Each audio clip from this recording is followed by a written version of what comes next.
Assalamualaikum warahmatullahi wabarakatuh. Selamat pagi. Yang saya hormati Bapak Joko Haryono selaku dosen mata kuliah Teknologi Informasi serta rekan-rekan S1 Teknik Kimia Universitas 11 Maret. Izinkan saya memulai presentasi ini dengan menyampaikan rasa terima kasih atas kesempatan yang diberikan untuk memaparkan hasil penelitian yang telah saya lakukan. Pada hari ini, saya akan berbicara mengenai topik yang sangat relevan dengan kondisi pendidikan di era digital, yaitu pengukuran kinerja tata kelola teknologi informasi di Universitas 11 Maret. Penelitian ini dilatar belakangi oleh kebutuhan untuk memastikan bahwa teknologi informasi tidak hanya mendukung operasional kampus, tetapi juga memberikan pengalaman terbaik bagi seluruh penggunanya, khususnya untuk mahasiswa. Sebelum masuk ke materi, izinkan saya memperkenalkan diri terlebih dahulu. Perkenalkan, saya Fatih Ihsan Mubarok, mahasiswa program studi S1 Teknik Kimia Universitas 11 Maret dengan nomor induk mahasiswa I0524008. Saya sangat antusias untuk membahas penelitian ini karena hasilnya tidak hanya berpotensi memberikan manfaat praktis bagi UNS, tetapi juga menjadi referensi bagi pengelolaan teknologi informasi di institusi pendidikan lainnya. Lalu kita masuk ke latar belakang. Teknologi informasi saat ini memiliki peran strategis dalam mendukung keberhasilan institusi pendidikan termasuk Universitas 11 Maret. Di UNS, teknologi informasi digunakan untuk berbagai layanan seperti Sistem Informasi Akademik atau SIAKAT yang bertujuan untuk membantu mahasiswa dan dosen dalam mengelola aktivitas akademik, mulai dari pendaftaran mata kuliah hingga pengisian nilai. Lalu ada platform e-learning bertujuan untuk memfasilitasi pembelajaran daring yang semakin menjadi kebutuhan utama, terutama setelah pandemi. Namun, meskipun teknologi informasi ini telah diterapkan, efektivitasnya dalam mendukung kegiatan kampus seringkali bergantung pada tata kelola yang baik. Sebagai pengguna utama, mahasiswa membutuhkan layanan TI yang handal, aman, dan mudah diakses. Oleh karena itu, diperlukan pengukuran kinerja tata kelola teknologi informasi untuk menilai sejauh mana sistem yang ada saat ini mampu memenuhi kebutuhan tersebut. Lalu kita masuk ke rumusan masalah. Penelitian ini berangkat dari dua pertanyaan utama yang menjadi fokus pembahasan. Pertanyaan yang pertama, bagaimana cara mengukur kinerja tata kelola teknologi informasi di UNS secara objektif dan sistematis. Lalu pertanyaan yang kedua, sejauh mana kualitas tata kelola teknologi informasi ini berdampak pada pengalaman mahasiswa, baik dari segi kepuasan, kepercayaan, maupun kemudahan dalam menggunakan layanan. Selanjutnya ada tujuan. Penelitian ini bertujuan untuk mencapai dua hal utama, yaitu menganalisis hubungan, melakukan analisis yang mendalam mengenai bagaimana kualitas tata kelola teknologi informasi berkontribusi terhadap tingkat kepuasan mahasiswa. Hal ini meliputi evaluasi terhadap aspek keandalan sistem, keamanan data, hingga efektivitas komunikasi layanan. Tujuan yang kedua yaitu mengevaluasi kinerja. Mengevaluasi secara keseluruhan kinerja tata kelola teknologi informasi di UNS untuk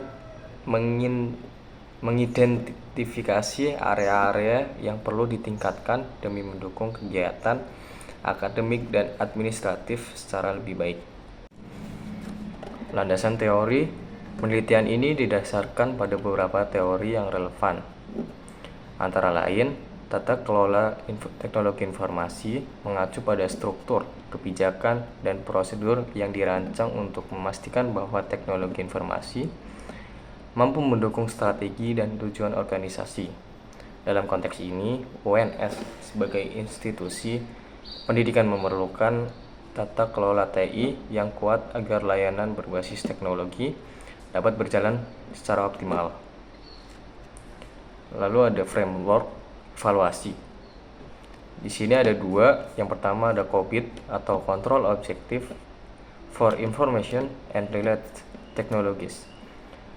Framework ini menyediakan panduan dalam mengelola dan mengevaluasi kinerja TI. Framework yang kedua ada namanya ITL atau Informasi Teknologi Infrastruktur Library, berfokus pada pengelolaan layanan TI yang efektif dan efisien. Hubungan tata kelola TI dengan kepuasan mahasiswa. Pengalaman pengguna dalam hal ini mahasiswa seringkali menjadi indikator utama keberhasilan penerapan teknologi informasi. Lalu selanjutnya ada metode penelitian. Penelitian ini menggunakan pendekatan kuantitatif untuk memastikan hasil yang objektif dan terukur. Berikut adalah detail metodologi yang digunakan. Ada pendekatan survei dilakukan untuk mengumpulkan data langsung dari mahasiswa yang merupakan pengguna utama layanan TI di UNS.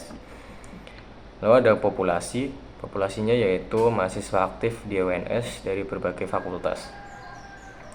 Sampelnya sebanyak 200 mahasiswa dipilih secara acak untuk memastikan representasi yang adil. Teknik analisis, data yang dikumpulkan dianalisis menggunakan statistik deskriptif untuk memberikan gambaran umum serta analisis korelasi untuk memahami hubungan antara variabel tata kelola TI dan tingkat kepuasan mahasiswa. Lalu slide selanjutnya ada hasil dan pembahasan. Hasil penelitian menunjukkan beberapa temuan menarik. Di antaranya ada keandalan sistem informasi akademik. Skor rata-rata mendapatkan 4,1 dari 5. Menunjukkan bahwa sistem ini cukup andal dan memenuhi kebutuhan mayoritas pengguna. Lalu ada hasil yang kedua, ada keamanan data. Skornya 3,2 dari 5. Mengindikasikan adanya kelemahan signifikan dalam perlindungan data mahasiswa yang perlu segera ditingkatkan. Lalu ada hubungan tata kelola TI dan pengalaman mahasiswa. Terdapat korelasi positif sebesar 0,72 yang berarti semakin baik tata kelola TI, semakin tinggi tingkat kepuasan mahasiswa terhadap layanan tersebut. Lalu ada area perbaikan. Keamanan data menjadi prioritas utama untuk diperbaiki. Transparansi komunikasi layanan juga perlu ditingkatkan agar mahasiswa merasa lebih terhubung dengan penyedia layanan TI. Kita masuk ke kesimpulan. Dari penelitian ini ada beberapa poin penting yang dapat disimpulkan. Kinerja tata kelola TI memiliki hubungan yang signifikan dan positif terhadap kepuasan mahasiswa. Ada dua area perbaikan utama yang menjadi fokus di sini. Yang pertama ada meningkatkan keamanan data untuk melindungi informasi sensitif mahasiswa. Yang kedua ada memperbaiki komunikasi layanan agar lebih responsif dan transparan. Rekomendasi utama meliputi implementasi protokol keamanan data yang lebih ketat, penyediaan pelatihan untuk staf pengelola TI, serta pengembangan sistem yang lebih terintegrasi untuk memudahkan akses pengguna. Demikian presentasi yang dapat saya sampaikan. Semoga hasil penelitian ini dapat memberikan masukan yang bermanfaat, tidak hanya bagi UNS, tetapi juga bagi institusi pendidikan lain yang ingin meningkatkan tata kelola teknologinya. Cukup sekian, kurang lebihnya saya mohon maaf. Billahi taufiq wal hidayah. Wassalamualaikum warahmatullahi wabarakatuh.